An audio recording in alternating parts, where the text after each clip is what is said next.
Hello YouTube, ici Auricalco sur la chaîne YouTube Rainbow et on est parti aujourd'hui en plein pendant mon live cette fois et là c'est un peu particulier, il s'agit d'un épisode un peu spécial. C'est un épisode de la série qui commence à dater la dernière fois que j'ai fait une vidéo dessus, c'est évidemment le classique, donc à travers les cartes Yu-Gi-Oh! Et j'ai décidé de le faire pendant mon live parce que celui-là est un cas particulier, car il ne s'agit pas d'une présentation d'archétype général, etc. Il s'agit vraiment d'un truc qui est assez rapide à la fois à présenter et c'est surtout en fait, mes théories sur un archétype un peu particulier puisqu'il ne s'agit pas exactement d'un archétype. Et avant toute chose, c'est un truc qui m'a mis beaucoup de temps. C'est un truc, ma théorie elle date depuis, que j'ai eu depuis longtemps, mais le problème c'est que comme il n'y a pas eu toutes les sorties au moment où j'ai eu cette théorie, ben, je voulais attendre que toutes les cartes aient sorti. Effectivement, dans la dernière extension, il me semble que la dernière carte, à ma connaissance, parce que peut-être qu'il va y en avoir d'autres, est enfin sortie. Je veux bien sûr parler des Ghost Girls. Donc les Ghost Girls, vous savez ce que c'est, hein, généralement, c'est les petites entraps, hein. On va revenir sur justement tout ça. Donc j'ai préparé un PowerPoint exprès sur ma théorie, etc. Et donc il est temps de présenter ce que c'est qu'une Ghost Girl déjà de manière générale. Donc là, je vais aller sur le wiki. On le voit, voilà, Total Impro. Donc les Ghost Girls. Présentation de ce qu'est une Ghost Girl de manière générale sur Yu-Gi-Oh! Ce sont ce que j'appelle les puputes, hein, les untraps qu'on a, qui s'activent généralement depuis la main. Donc ils ont plusieurs particularités et appartiennent à un lore. Le problème, c'est qu'aujourd'hui, on a du mal à cerner le lore des Ghost Girls. Et pour se familiariser un petit peu, on va déjà se familiariser avec la version japonaise, qui sont les Yokai Girls. C'est le nom officiel que nous, on appelle chez nous les Ghost Girls ou les filles fantômes. Donc, les Yokai Girls se caractérisent par les attributs suivants, donc ce sont des niveaux 3. Elles ont toutes 0 points d'attaque et 1800 points de défense. Ce sont aussi des entraps et généralement ce sont des monstres qui sont de sexe féminin. On voit des artworks magnifiques à base de filles kawaii japonais comme on a l'habitude de voir. Seul point, enfin 2 points de différence, c'est que chacune d'entre elles ont une attribut différente. Donc il y en a qui sont, il y en a une qui est ténèbres, une qui est lumière, une qui est vent, etc. Pour l'instant, on ne sait pas encore s'il va y avoir une divine, mais généralement l'attribut divin, c'est uniquement pour les 3 dieux égyptiens. Donc logiquement, il ne devrait pas y en avoir. C'est pour ça que je dis que c'est la dernière carte qui est sortie, qui est l'attribut vent d'ailleurs, il me semble. Par contre, il y a une petite différence, c'est que la première que je vais présenter va être totalement différente des autres puisqu'elle sera psychique, là où tous les autres sont zombies. Et c'est là que arrive ce fameux mystère, c'est pourquoi déjà la première, donc que je vais présenter tout de suite, c'est Ghost Girl, Ghost Ogre, pardon, excusez-moi. Ghost Ogre, donc Ogre Fantôme et Lapin des Neiges, est la seule des Entrap, donc des Ghost Girls, à obtenir l'attribut psychique, là où les autres sont zombies. Sachant que c'est la première qui est sortie officiellement sur Yu-Gi-Oh! Est-ce que c'est une erreur de la part des créateurs du jeu, de Konami, etc. Mystère et boule de gomme, mais en tout cas, ça implique beaucoup de mystère et beaucoup d'étrangeté sur ce personnage en particulier. Alors, déjà, moi, je trouve que c'est peut-être un peu normal qu'elle est psychique et pas les autres, parce que déjà, on voit par rapport à ses artworks que, elle a un parchemin et c'est ce genre de parchemin qu'on a au Japon, c'est surtout des parchemins dites, d'exorcisme. C'est ce qui permet justement de sceller les démons ou les zombies ou les morts vivants, japonais qu'ils mettent sur le front. Vous savez, c'est le cliché typique que nous, on connaît chez nous. Donc c'est pour ça que pour moi, c'est normal que Ogre Fantôme est psychique. C'est parce qu'en fait, c'est une sorte de médium ou une exorciste. Et tout ce qu'on sait, c'est que Ogre Fantôme, c'est celle qui est le centre d'intérêt de tous les autres, elle aurait des relations, elle pourrait peut-être voir les autres zombies, et cetera. Donc après m'être pensé à la question, je me dis, moi qui aime bien mettre des clins d'œil, et cetera, je voulais savoir s'il y avait déjà un truc similaire. Et évidemment, alors après ça, c'est tous mes amis sur Utopia Rainbow, ils vont découvrir un truc de ma part. C'est vrai que j'en parle très peu, mais là j'ai l'occasion dans cette vidéo d'en parler beaucoup et c'est pour ça qu'il va y avoir ma théorie. C'est qu'en fait, ces Ghost Girls de Yu-Gi-Oh! Pour moi, elles sont beaucoup inspirées d'une série de jeux très très très connue au Japon et très très très peu connue chez nous. C'est la série Touhou. Voilà pourquoi. Je vais être content d'en parler beaucoup parce que c'est ça ma théorie, c'est que en fait chacune des Ghost Girls sont inspirées des personnages ou d'un épisode précis de cette série célèbre, au Japon. Donc, présentation de Skate de Touu. En fait, c'est alors Touu, la série générale, parce qu'après des hors-séries de battle, de filles kawaii et cetera. Non, je vais parler juste du jeu en général. C'est un jeu de shoot, ces fameux jeux de shoot japonais, hein, je veux dire, on tire sur tout ce qui bouge, on zigzague entre les boulettes, voilà, c'est à peu près ça. La différence, c'est qu'au lieu que ça soit des vaisseaux et cetera, Touu a la particularité de jouer le rôle de Reimu Hakurei, qui est, le protagoniste principal de la série, qui est exorciste. D'ailleurs, vous allez voir que je vais la comparer avec Ghost Dog, c'est pour ça qu'elle est, mise en avant là-dessus. Et donc, Touu, bah, son but, à Reimu, c'est de se débarrasser de tout ce qui est yokai et de peser en gros une sorte d'équilibre, même si dans la série, c'est pas vraiment ça. En fait, ce que j'ai surtout vu dans la série, c'est pour ça que je kiffe, c'est que le monde est menacé, mais Reimu, elle s'en bat les steaks, mais royal. Elle, ce qui l'intéresse, c'est: «Je vais vivre paisiblement dans ma maison, alors cassez-vous les esprits». Et c'est ce qui se passe en général, c'est que quand le monde est menacé, il y a sa maison qui est envahie d'esprits, de fées aussi, il y a des fées, ça peut être des démons, ça peut être des fantômes et elle voit ça, elle fait: «Mais cassez-vous de chez moi!» Et généralement l'histoire va du: «Mais on a un problème, dans tel, royaume, dans tel univers» et donc elle va péter la gueule à la cause, du problème et voilà et à chaque épisode, il se passe ça. Il y a juste quelques épisodes, hors série. Donc voilà, généralement tous les protagonistes et antagonistes de la série sont des filles. C'est pour ça qu'on va comparer tout ça. Donc évidemment, donc Ghost Ogre, Psychique, Exorciste, Reimu, Exorciste. C'est pour ça que je fais le rapprochement là-dessus. Autre chose de particulier, c'est la couleur. Je vois que Ogre Fantôme et Lapin des Neiges jouent avec les couleurs rouge et blanc. C'est à peu près les couleurs de Reimu. Et il faut aussi savoir que, à part les armes, il faut savoir que Ghost Dog utilise des parchemins, mais les attaques spéciales de Reimu, c'est aussi avec des parchemins. C'est pour ça que je la compare dessus. Dernière similitude, et là c'est juste un clin d'œil là-dessus, c'est pour sa copine à Reimu, c'est hop, c'est Marisa Kirisame. Alors Marisa Kirisame, là où Reimu est exorciste, en fait c'est juste le clin d'œil pour le côté lapin des neiges de Ghost Dog, parce que Marisa est une magicienne. Donc je me dis, mais là c'est vraiment de ma part, c'est lapin des neiges, magicienne, lapin qui sort du chapeau. Un peu tout. Mais bon, voilà, c'est peut-être le petit clin d'œil là-dessus. Donc à partir de là, à partir de ma théorie, il fallait que j'argumente pour les autres. Donc du coup, ce que j'ai fait jusqu'à aujourd'hui, hein, et jusqu'au dernier moment, c'est de jouer le petit jeu du quel Ghost Ogre, quel Ghost Girl, pardon, c'est comme ça que je l'ai nommé, quel Ghost Girl va inspirer tel personnage ou tel épisode de la série célèbre de tout. Je me suis limité uniquement à la première et deuxième génération sur PC Windows, pour ceux qui veulent suivre sur le Wikipédia tout, parce que c'est tout un lore, c'est tout un univers magnifique qu'il y a dessus. Et donc, bah, il y en a qui vont être faciles, et il y en a d'autres, ça va être compliqué. Surtout que plus les Ghost Girls sortaient au fur et à mesure, plus il m'était difficile de trouver l'épisode où l'antagoniste qui représentait la Ghost Girl en question. Donc, c'est juste un petit jeu personnel pour argumenter un peu plus et en espérant que cette théorie tient la route, mais on rappelle que ce n'est juste une théorie. Donc, on va commencer déjà par, après avoir vu Ogre Fantôme et Lapin des Neiges, Reimu, on va s'inspirer de Faucheur Fantôme. Donc, on va faire par ordre de sortie. Donc, au début, comme j'ai dit, ça va être facile. Donc, Faucheur Fantôme. Alors, qu'est-ce qu'on a d'elle? On a une ténèbre. Toujours 0 point d'attaque 1800, ça on n'y fait pas attention, mais c'est surtout les artworks. J'ai oublié de préciser à propos que les Ghost Girls ont aussi des rapprochements avec leurs noms. Mais pour cela, il faudrait voir leurs noms en version japonaise qui sont inspirés à des faits poétiques avec divers mots attachés en temps. C'est pour ça qu'en version française, on a Faucheur Fantôme et Cerise Blanche. C'est parce qu'en fait, en japonais, je crois que c'est juste 2 mots et 2 mots signifient ça plus quelque chose. Donc voilà, c'est le petit clin d'œil, mais bon, on va revenir sur le fait que je n'ai utilisé que les artworks et peut-être un petit peu la tribu pour m'aider à savoir quel personnage de Touu pourrait inspirer Faucheur Fantôme et Cerise Blanche, par exemple. Donc là, on a une faucheuse, les yeux rouges, les cheveux à couette, etc.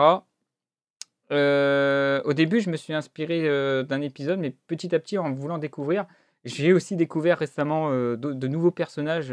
Pourtant, c'est les premières séries, donc je devais les connaître.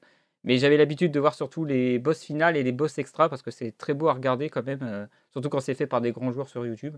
Je vous inviterai à regarder là-dessus. Donc du coup, quand j'ai découvert ce personnage-là, ben, je suis pas trop inspiré. Donc l'épisode du coup qui inspire Faucheur Fantôme et Cerise Blanche, pour moi, ça serait plutôt Komachi Onozuka de l'épisode Phantasmagoria of Flower View. Alors, c'est l'épisode numéro 9 et l'épisode 9, disons, il est particulier par rapport aux autres, de la série principale. C'est que c'est un battle plus que, heu, un épisode où tu avances dans les niveaux et tu tues un boss à la fin. Là, c'est juste, comme si vous jouez 2 joueurs, alors qu'il y en a un, généralement, c'est l'ordinateur et c'est des combats entre demoiselles pour celui qui fait le meilleur score, un peu à la Tetris. Un épisode, dans lequel je suis pas très fan, je préfère vraiment les épisodes classiques ou les hors-séries avec, les battles, à la Tekken, il y a des épisodes spéciaux Tekken, c'est super fun à regarder, c'est rigolo. Mais bon, on va rester sur la série principale shoot. Donc du coup, Komachi Onozuka, point commun, bon, la faux et les vêtements un peu déchirés et aussi les couleurs de cheveux et les yeux, enfin, il y a pas mal de points communs. Je vous ai dit au début, ça va être facile. Autre particularité de Komachi Onozuka, elle fait partie d'une catégorie de personnes dans tout qui est, les Shinigami. Donc c'est une faucheuse. D'où le nom de Faucheur, Fantôme et Cerise Blanche, donc pour moi, c'est clairement la personnage la plus inspirée. Pourtant, c'est pas le gros boss, de l'épisode, mais ça reste quand même l'avant-dernier boss en plus, quand vous incarnez Reimu, donc il y a pas de problème là-dessus. Voilà pour ce qui est de Faucheur Fantôme. On va passer maintenant à Ash Blossom. Alors Ash Blossom, c'est très facile. Franchement, c'était la plus simple à trouver, c'était le claquement de doigts. C'est elle qui m'a dit: «Bois, vas-y, on va faire ce petit jeu jusqu'au bout». Je pense que tous les Ghost Girls sont inspirés d'un épisode ou d'un personnage de Touhou. Franchement là, quand je vais vous montrer, ça va aller tout seul. Donc Floraison de sang des joyeux printemps, c'est en anglais, Ash Blossom, retenez bien ça, le Blossom, c'est c'est une fille que on voit sur les artworks que c'est une fille renard, franchement, il y a pas à se tortiller du cul franchement, Ran Yakumo de Perfect Cherry Blossom. Que dire de Perfect Cherry Blossom? Alors j'ai pas grand chose, je sais que Yakumo a une sœur, je crois, qui est la True Last Boss, mais sinon, tout est similaire, hein, vêtements en mode prêtresse, japonaise, côté renarde, l'épisode s'appelle Cherry Blossom, floraison de sang des joyeux printemps, franchement, il y a pas trop à se tortiller du cul, ça peut être que Ran Yakumo, pardon. Donc voilà, ça c'est réglé. On passe maintenant à Beauté fantôme et Manoir hanté et là, là ça se complique quand même pas mal, hein, j'ai hésité. Au début, j'ai pas trop hésité et petit à petit, je me dis: «Ça ressemble pas trop» et en fait, finalement si et finalement, je vais vous présenter les 2. Pour moi, c'est la première qui serait la plus évidente des 2, mais il y a pas mal de différences. Donc pour Beauté fantôme et Manoir hanté, ce que je me suis inspiré, c'est évidemment, le Manoir hanté. Après, on a une fille aux cheveux longs, une grande robe, plutôt pâle et surtout ce qui me turlupine, c'est son côté, inquiétant. Généralement, dans l'univers Too, les filles sont plutôt du genre, très contentes de détruire le monde, en quelque sorte, ou, très contentes de rencontrer de nouveaux futurs amis et se taper sur la gueule.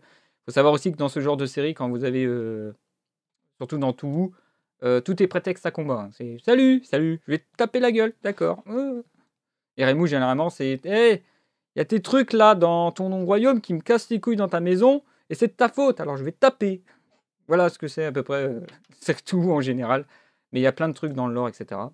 Donc à première vue, pour Beauté fantôme et Manoir hanté, c'est le côté Manoir hanté qui m'a intrigué parce qu'il y a qu'un seul manoir dans l'univers Too. C'est pour ça que je vais présenter la première et c'est pour moi la plus inspirée des 2. C'est Flandre Scarlet que j'ai choisi. Donc alors Flandre Scarlet, pour ceux qui connaissent l'univers Too, franchement, vous savez qui c'est. C'est obligé. Si vous connaissez la série Too, à part les récents peut-être, mais pour les plus anciens, pour les pour ceux qui sont assez fans de Too, vous êtes obligés de connaître ce personnage. C'est the boss, de la meilleure série qui s'appelle Embodiment of Scarlet Devil, donc c'est le 6e épisode. C'est le premier épisode qui est passé en mode, PC avec, les nouvelles graphismes. C'est le jeu qui a révolutionné le jeu, la série pardon, qui a révolutionné la série Too. C'est le jeu qui a fait connaître un succès mondial, enfin mondial, j'abuse un peu, mais au Japon, c'est vraiment l'épisode incontournable, l'épisode increvable. En plus, Lance Scarlett a la réputation d'être le boss le plus difficile de toute la série, puisque c'est un boss, extra, c'est le dernier boss que tu affrontes du jeu et généralement les boss extras, c'est des boss ultra difficiles, mais elle en particulier, c'est la the boss que si tu réussis à battre sans utiliser, de super bombes ou sans perte de vie, tu un boss, de la série Too. Donc, alors, pourquoi Flan Scarlett je l'ai choisi? Donc déjà, à part le petit nœud qu'il y a là, à la rigueur, il y a que des différences. Il y en a une qui est bleue, l'autre qui est rouge. Il y en a une, elle est plutôt pâle, l'autre est vampire. Oui, parce qu'il faut savoir que, petite présentation de Flan Scarlett, c'est une vampire. C'est même une petite sœur, elle a une grande sœur qui est le last boss, le premier last boss de l'épisode. Et elles ont la particularité d'être les seules à posséder un manoir dans la série tout. Donc c'est pour ça que c'est la seule grosse similitude avec Manoir Hanté. Autre similitude, on constate que sur les artworks que je vais vous remontrer, c'est que Beauté Fantôme et Manoir Hanté a l'air plutôt coincé dans son manoir. Et la seule personne, le seul personnage de tout qui possède cette particularité de rester dans son manoir, c'est elle. Puisque elle a la réputation d'être restée enfermée dans le manoir des Scarlet pendant 495 ans. Alors au début, après c'est kiff-kiff, ça dépend du lore. Il y a une partie qui dit que c'est elle qui l'a voulu parce qu'elle est pas très sociale. Et il y en a d'autres qui disent que c'est sa grande sœur qui l'a enfermée parce qu'elle est très instable, justement. Elle est capable de faire péter l'univers d'un claquement d'eau. C'est pour vous dire la puissance de Flandre. Donc voilà les seules similitudes. Et pour moi, c'est vraiment ce qui représente le plus Beauté Fantôme et Manoir Hanté. C'est son côté attendre tranquillement, regarde depuis sa fenêtre l'extérieur, etc. Parce que Flandre est comme ça. Flandre n'est pas du genre à être en contact avec les autres. Et elle est du genre... elle est très calme quand même, mais elle peut être assez hyperactive quand elle le veut. Et il y a beaucoup d'épisodes fans, beaucoup de séries qui sont inspirées d'elle, qui adorent en plus ce personnage qui est ultra kawaii, ultra connu de la série. Franchement, il n'y a rien d'autre à dire dessus. Sauf que physiquement, ben c'est pas bon. Rouge, blanc, cheveux courts, cheveux longs, c'est compliqué. Donc j'ai continué à chercher, j'ai trouvé quand même un personnage quand même qui la représente, sauf que à part le physique, bah, il n'y a rien d'autre. Donc là, c'est Byakuren Iliji de Indefinite Fantastic Object. Donc là, c'est le 12e épisode, on est vraiment là à la deuxième génération. Et le problème qu'il y a, c'est que elle, pour Byakuren, elle n'est pas dans un manoir, elle est dans un temple. Alors, après, est-ce qu'il y reste ou pas? J'ai pas fait assez de recherches pour savoir dessus, mais en tout cas, tout ce que je peux vous dire sur Byakuren, c'est que c'est déjà le boss final, c'est pas l'extra boss, c'est le boss final de l'épisode, qui consiste en fait, Reimu, pour résumer un peu la situation, c'est l'un des seuls épisodes où Reimu n'est pas embêté chez elle, c'est justement qu'elle voit, je crois, un objet volant non identifié. Elle décide du coup de réunir des fragments d'artefacts et de les réunir, et justement Byakuren veut empêcher ça, et il y a une raison à cela, mais là je vous invite à regarder l'épisode en question.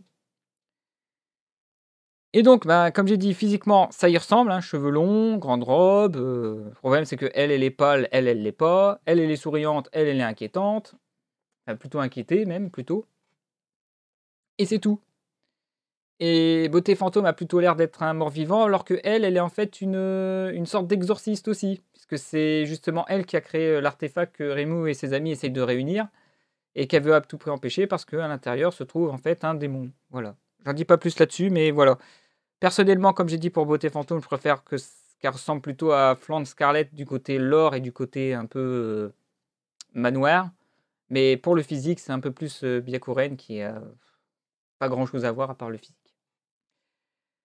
Ensuite, nous avons Fille Fantôme et Cornouiller Effrayant. Alors, elle, je vais pas vous cacher, ça a été la plus dure.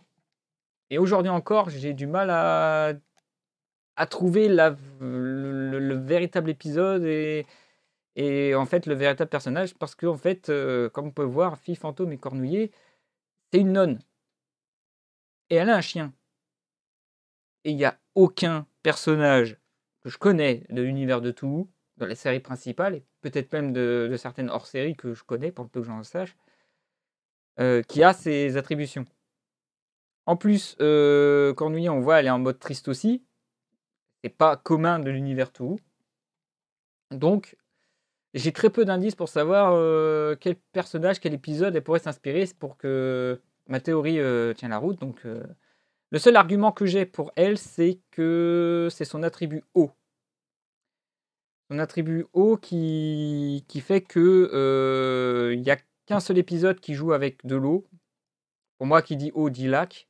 Et du coup, ben, j'ai pensé à Mountain of Fate, Et bah, ça suffit pas, donc j'ai vraiment inspiré. Donc j'ai joué aussi avec le fait que Ghost Dog a un lapin fantôme et qu'il y a son amie qui est magicienne pour dire, bah, en fait, c'est pas un personnage qu'elle représente, c'est 2 personnages. Et là, on commence à voir pas mal de trucs et qui plus est, Cornouiller effrayant, en fait, c'est en fait une crainte de la fille fantôme et à partir de là, je crois que c'est bon.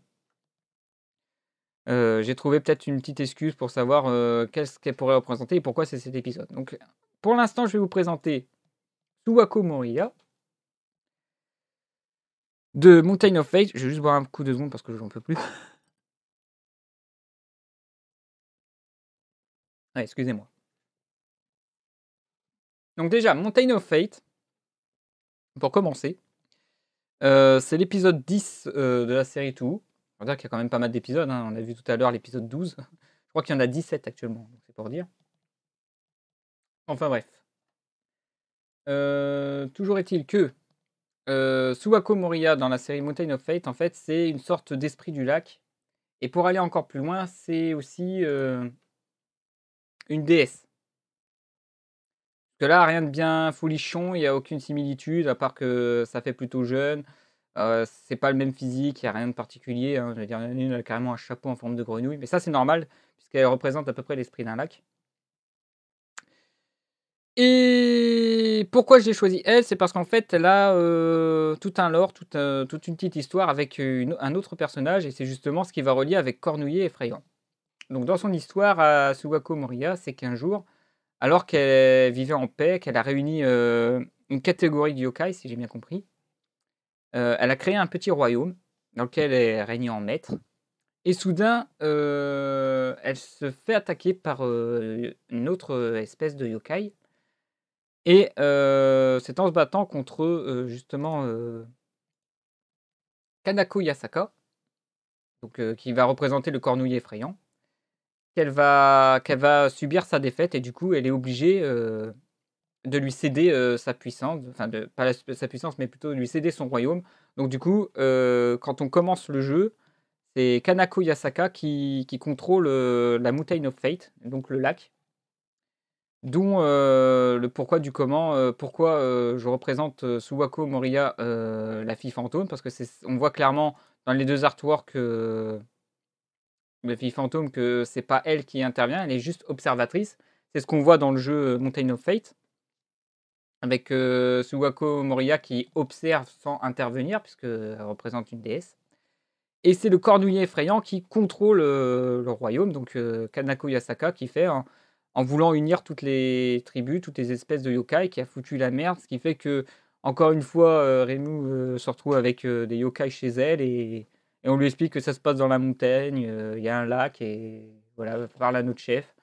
Se retrouve à la combattre elle, alors que la magicienne, je crois que dans l'histoire, elle rencontre Suwako qui est, l'extra boss. Donc elle, c'est la boss finale et Suwako, c'est l'extra boss, c'est quand on a bien géré le jeu, on découvre, les véritables secrets de la montagne, alors qu'elle, elle était censée rester en paix, être juste observatrice. Elle se retrouve nez à nez avec, un des protagonistes, de la série et explique que: «Bah, moi, j'ai plus rien à faire, je contrôlais ce royaume, mais suite à une défaite, j'ai laissé le contrôle à Kanako et du coup, c'est elle qui gère les rênes et moi, j'observe. Par contre, je m'ennuie beaucoup, je voudrais jouer avec toi» et du coup, baston, le classique, quoi, c'est un truc tout, quoi. Donc voilà, c'est le seul point commun que je vois avec, Fille Fantôme et Cornouiller Effrayant. Si vous en avez d'autres, n'hésitez pas à mettre en commentaire si vous avez d'autres idées, hein, peut-être dans les épisodes un peu plus récents, parce que c'est assez compliqué quand même, surtout pour elle. Franchement, j'ai vraiment eu beaucoup de mal. S'il n'y avait pas eu la tribu O et le petit jeu avec Cornouiller Effrayant qui fait que, pour moi, c'est le chien qui contrôle la Fille Fantôme et que du coup ça donne le lien avec Kanako qui contrôle le royaume à la place, de la véritable maîtresse des lieux qui est Suwako Moriya qui est juste observatrice. J'ai pas d'autres idées. Mais les idées sont la bienvenue si vous voulez pousser ma théorie jusqu'au bout. Donc voilà pour Fille Fantôme et Cornouille Effrayante. Il ne reste plus que la petite dernière qui vient de sortir qui est, Ghost Mourner et Moonlight Shield. Alors désolé, c'est le seul artwork que j'ai trouvé et elle est en anglaise. Donc la version française, c'est Fantôme du défunt et fraîcheur, humaine, je crois, c'est ça. Si je dis pas de bêtises, on m'attrapera peut-être sur le chat si je dis pas de bêtises.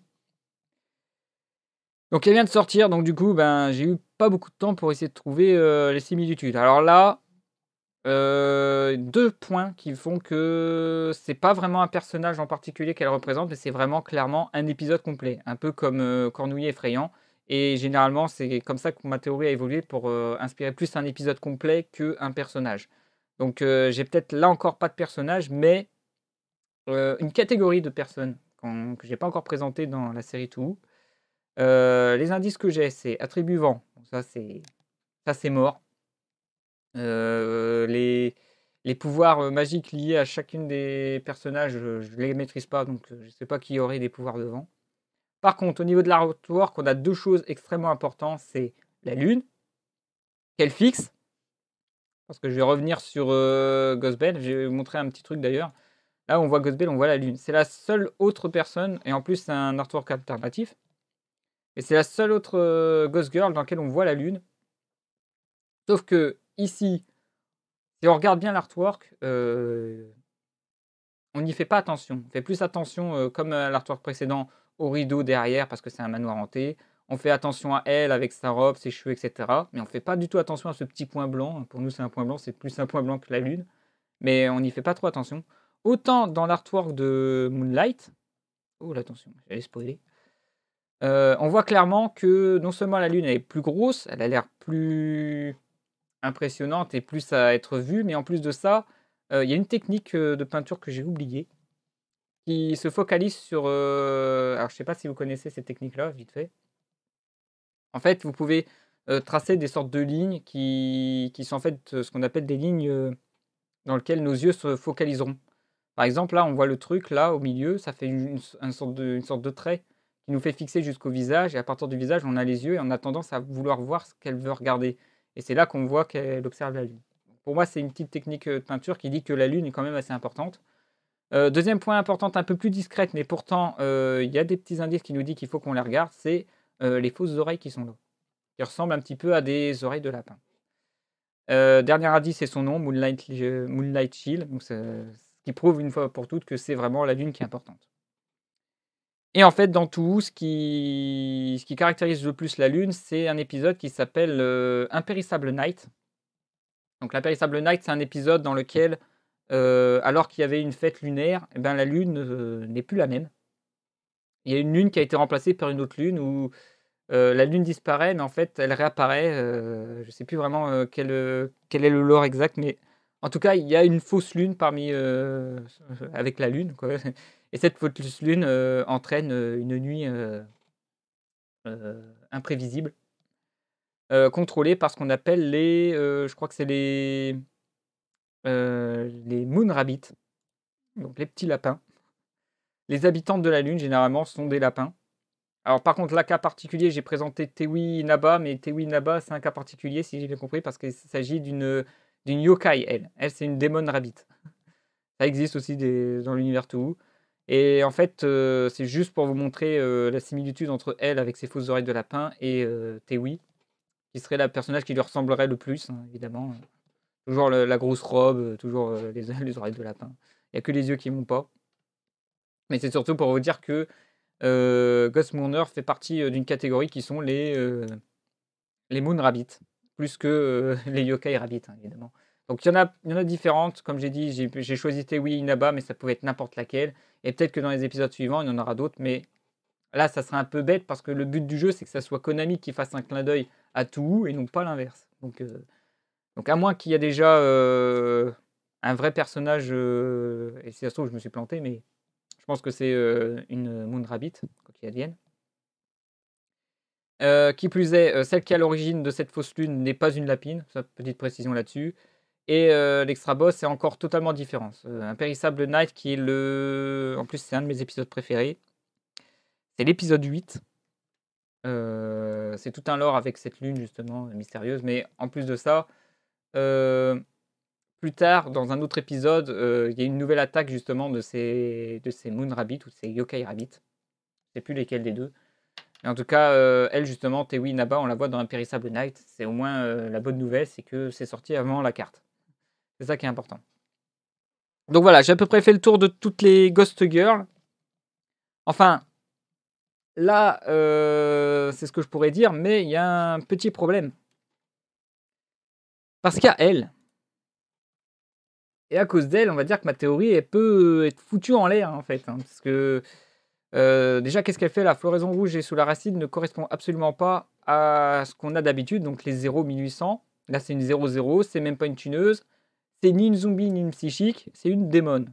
Et pourtant, et là, je vais ressortir le dévastateur de duel, justement.